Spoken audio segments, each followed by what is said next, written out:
All-Star game is this weekend in the NBA. We'll talk more Cavs in the WKYC show, but in the next 5 minutes, I'm going to give you guys two sets of odds for Donovan Mitchell in the All-Star game to win MVP and the three-point shootout. If you had to bet with FanDuel, which one do you think was the better bet in terms of Donovan Mitchell? So in the three-point shootout, he actually has before the you do lowest. this, can I say one thing real quick about baseball? Shoot.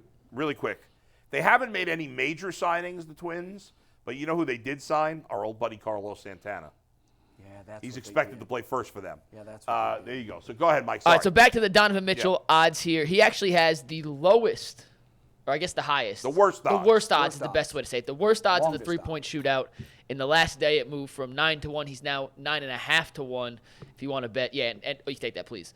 Damian Lillard's the favorite, plus 370. Mitchell has the worst odds at plus 950. To win All-Star Game MVP, it's all over the board. And you take next graphic whenever you want. Mitchell's now up to 13-1, slightly behind Luka Doncic at 12-1.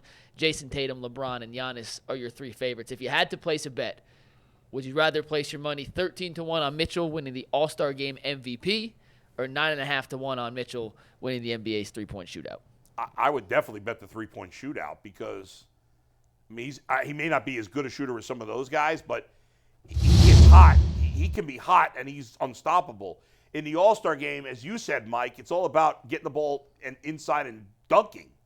6 of the last 7 All-Star Game MVPs have been forwards. The big guys and the wing guys that get all the MVPs. So yeah, I think he's got a much better chance of winning the three-point contest than the MVP. For me, I think the guy that will actually end up winning the contest will be Jason Tatum. I think he'll That's win. the MVP. You mean the MVP. He'll Okay, win MVP. yeah. Donovan Mitchell, if you put those three-point shooters up there a little bit, Halliburton got an ugly jump shot. Halliburton's jumper is unorthodox, and it's all about getting in a rhythm and effortlessly shooting it. Dame can shoot it from half court. Trae Young is another guy. Lauri Markkanen is a guy who's taller, 7-foot guy. It gets kind of awkward when you got to bend down and reach for the ball and get it up quickly. I think Donovan Mitchell can shoot them effortlessly, does not have to jump really high to get it off. And looking from just three-pointers, just watching this as I go on FanDuel and put money on these games a lot, Dame Lillard has not been hitting three-point shots at that level. Donovan Mitchell, you could almost mark him up for 2 threes a game. Between him and Steph Curry, they're getting 2-3 threes a game. Marketing, it's hard pressed. He'll hit one. But I think Donovan Mitchell got a really good opportunity to win that three-point shootout. And I think he knows he's shooting it real well right now because that's why he put himself in. He looked at that and was like, hold on.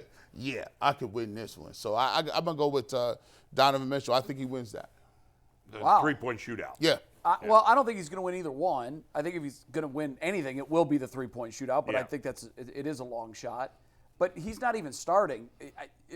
You have to have an opportunity to put yourself in position to win the MVP. And I can't think of a guy off the bench that's won the MVP of the All-Star game. I'd have to do Magic some digging. Johnson, when he won it the year he came back, maybe wasn't a starter. I can't remember. Tatum may have been the starter of the year he won. He scored 51. He got hot, and they just kept him in. I'm not sure if he was That's a starter what has or to not. happen. Yeah. Like, and you can't even predict what the playing time is going to be. It's probably not going to be a lot. So I just think it's a long shot for either one. But I like what you said about he's got the confidence to say, yeah, I'll do it. I'm with G. I That's actually think big. if you want to throw a little flyer on the three-point shooter, I think that's a great. I mean, he's not the favorite, first off. No. But he's but actually it's going to pay. But Yeah, I think that's 11-1. actually phenomenal odds for a random weird shootout that Steph Curry's not in. If Steph Curry's not in there, don't bet on anyone else. Right. This is an open field. I mean, Malik Beasley is better odds than Donovan Mitchell, and I think that's an absurd idea to have Malik Beasley in this kind of situation have better odds in a three-point shootout. And to G's point, he gets hot, makes 3 or 4 on that first rack. Look he out. could put up a monster score. So Yeah. I love those 9.5-1. Great odds on FanDuel. All right. Take a flyer. Bet $10 on Worth it. See what happens. I wonder what the payout is on that. Well, 9.5 to it's whatever 11 you to bet. 1 or 9. 9.5-1. 9.5 to So 1? bet $10, you win 100. 95. Yeah. So that's not bad. Good deal. Yeah. He's got a puncher's chance. He's got a shooter's chance. He's got a